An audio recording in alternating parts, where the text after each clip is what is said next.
Welcome to Success Superstars, episode number 202, your place for inspiration and the blueprint of success for peak performers just like you. And my special guest, Jennifer Tharp. Jennifer, welcome. Thank you. Thank you for having me. Yeah, glad you're here. You know, you have so much success. We could probably do 15 episodes with you and unpack stuff. But how are you doing? Hey, I'm doing great. This year has been incredible, and we're excited for 2022. Has it been one of your best years ever? Yes, we have almost doubled our sales from last year. So it's definitely been one of our best years ever. And we just brought on 2 new team members and hope that 2022 is going to be even that much better. So let's talk about that for a minute. The last 24 months in a global pandemic, when inventory is down 50% versus traditional, you're having your best year ever, and there's some that are exiting the business. One of these things is not like the other. What's allowed you to step up and move forward and grow in what we've all gone through? You know, the last few years, I've really spent a lot of time building processes in place to make sure that our days are structured very well for keeping up with our clients, referrals, lead generation, and follow up on our leads that we're actually purchasing. Not to mention, we do purchase leads as well from companies like Zillow, Realtor.com, and so on. And those have worked out very, very well for us because we have that structure in place for follow up. Well, now, so many of the folks, I'm a student of success and a student of business in this industry. So many of our folks put all their eggs in one basket, which I call repeat and referral, which are great things. I think your business is about 55% repeat and referral. Is that true? Yes, that is correct. And that's a solid business. But when you add lead generation to it, do you find that smooths out your business so you don't have these ups and downs? Yes, definitely. Over the last, I would say 2.5, 3 years, where we really, again, started focusing on the business by referral, but you've got to get the business first, right? So where are we getting that from? Open houses are getting a little bit more difficult these days. And so buying leads has worked out really, really well for us. And it does keep you from going through that roller coaster of this industry. Definitely, if you have the processes in place for your follow-up and you know how to convert those leads. It's not the easiest thing to do, but if you have those strategic kind of discussion points in place, they can work out very well for you. And then you build them into your referral base, and hopefully they keep you going for years to come. Yeah. Now, one of the major CEOs of one of these companies that you buy leads from has basically come out to say, hey, because of the global pandemic, because of inventory shortages, the actual conversion rate of online leads has dropped to, on average, about 2.4%. You're well overperforming that number. Yes. And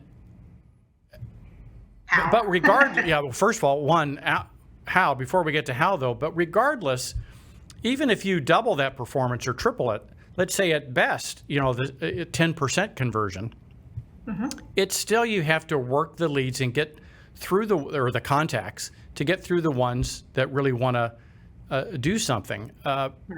So is it a different type of process, a different type of mindset? Did you have to get yourself set up to think differently when you work these types of things? Yes, you have to look at every single interaction because you're on the phone. It's very hard to build that rapport when people can't see you face to face. So every single thing that you say needs to be leading to them finding trust in you up until the moment you meet them. For us, we give everybody kind of a freebie where we say, fine, even if they say that they're not pre-approved yet, we want to get face-to-face with them, because that's going to be the way that we truly build that trust with them. And with the money that we're spending, we need to put forth that effort. I notice a lot of agents in the past when I've been mentoring, they are quick to say, oh, you're not pre-approved, I'm not meeting with you. Not always the best thing to do. You've got to fill them out. But we have very strategic talking points that we have with them, and it's really about building that rapport.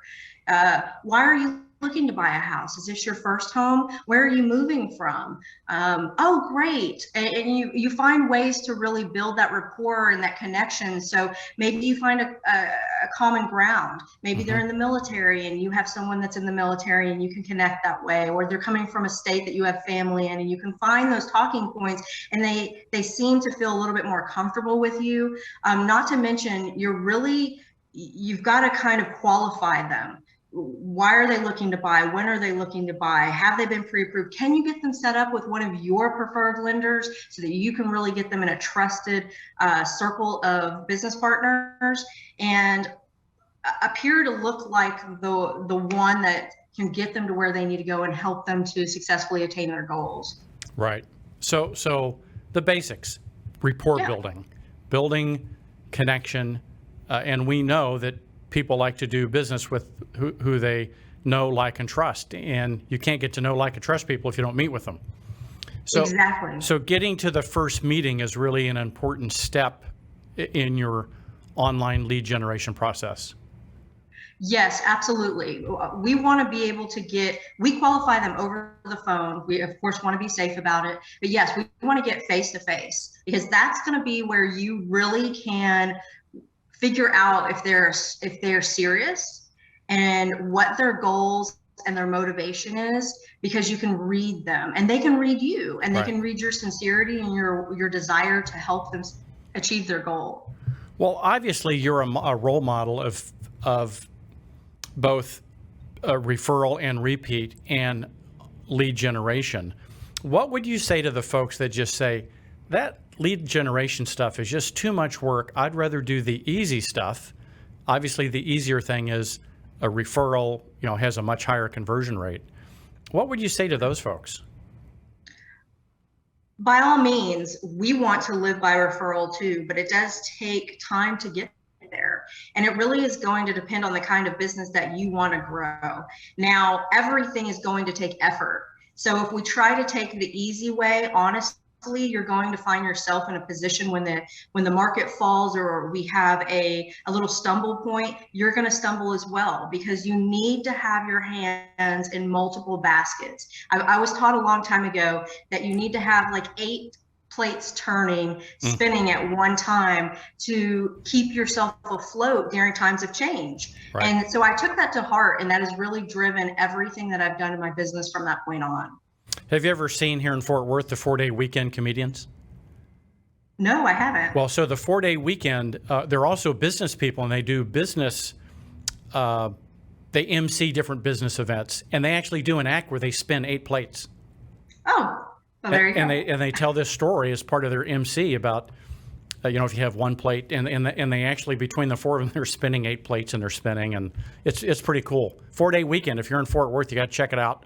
I will, but that's really been when I heard that in my first year of real estate, that was like the click point for me. And I said, okay, I get it. And so I really focus on making sure I'm farming neighborhoods.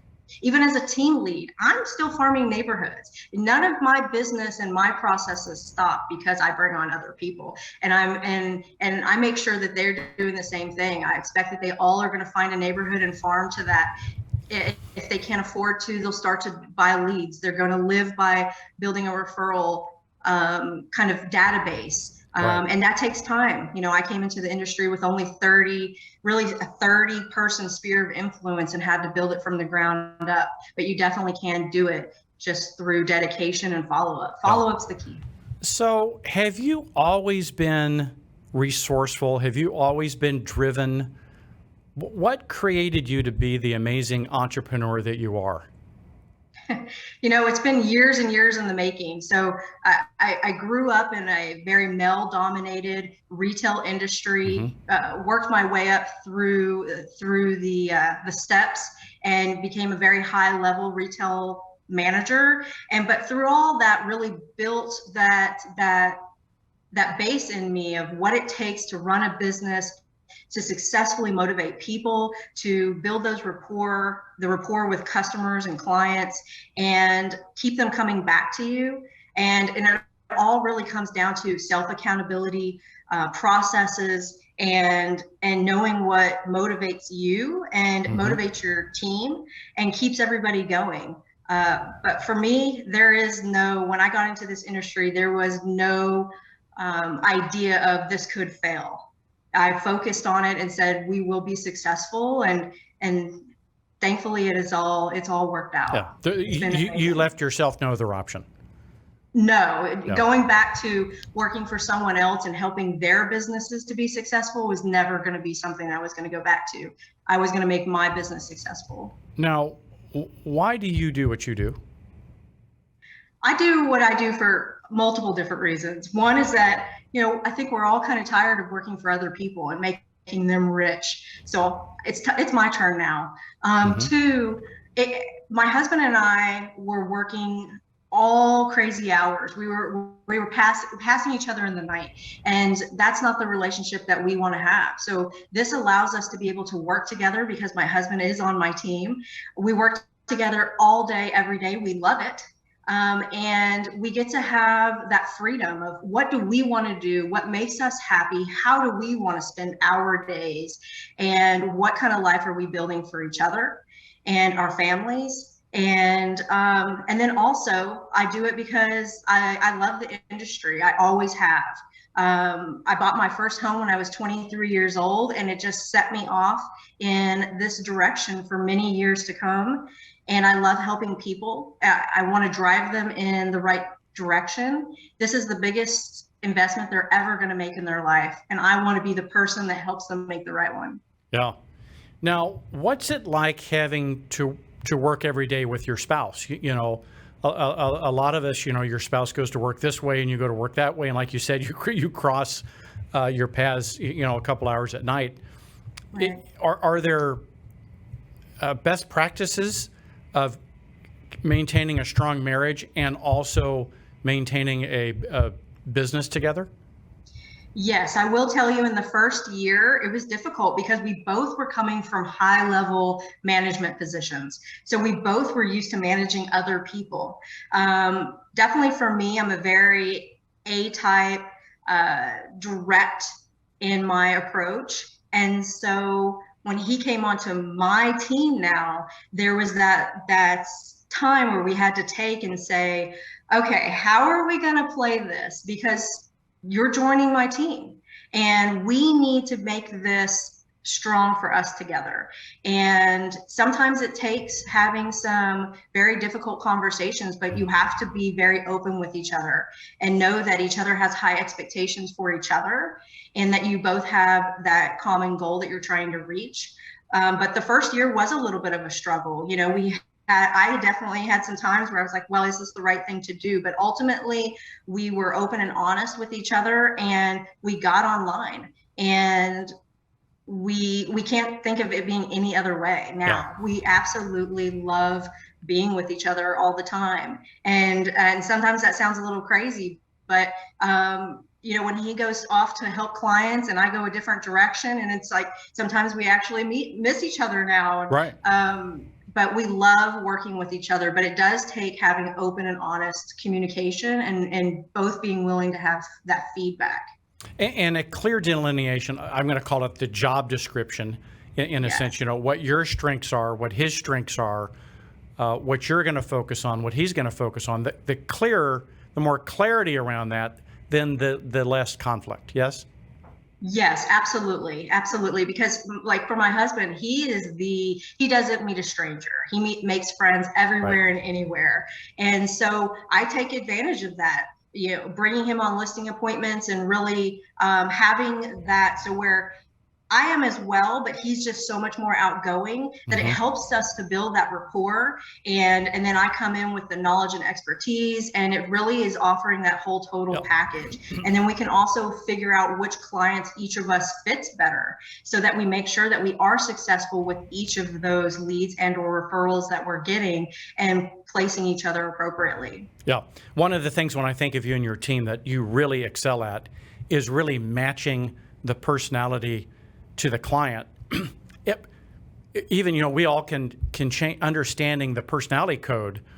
At JPAR, we have a thing called JPARcode.com. You can go crack your code and learn a profile and figure out how to adapt, in a sense, your presentation style to the way the other person wants to hear it, correct? Yes, absolutely. And that goes back to what we were talking about building that rapport, Right. and being able to qualify your clients and figure out what makes them tick too, and how can you best help them. And that's going to be looking for those key little intricate personality traits, like you just mentioned, that might help you. You know, you may be working with someone that is more detail oriented, they're more analytical, or maybe they're kind of fly by the seat people, and that helps you to know how to maneuver around them, and how much I don't want to use the word force, but it's the best thing that's coming to my mind, how much kind of force or direction to give them Right. during the process. And it works out really well. Yeah, it's one of the key secrets, I think, to your success amongst many. So if you haven't cracked your code and you're listening today, go to jparcode.com, crack your code, check it out. You get this cool little report. Well, any last words of wisdom or advice for the audience before we wrap up? No, I think the biggest thing is that I always hear from people that they dislike having to buy leads, or they dislike having to answer calls. The big thing, that's where people fail the most, is that they don't follow up, they don't answer those calls, they don't have a clear direction when they're interacting with possible new potential clients. So really focus in. What kind of business do you want to build? What kind of relationships do you want to build with your potential clients? And don't be afraid to do it. Don't be afraid to go out there and answer that call, or even make that call. And focus on your follow-up, because that's where we as agents fail the most. All the money's in the follow-up. Well, congratulations on your success, your best year ever. Couldn't be more proud of you, and just to see you and your team blossom is such a joy. Thank you. I appreciate it. All right. Well, that's a wrap for this episode of Success Superstars. Until we see you again, may your choices reflect your hopes and not your fears.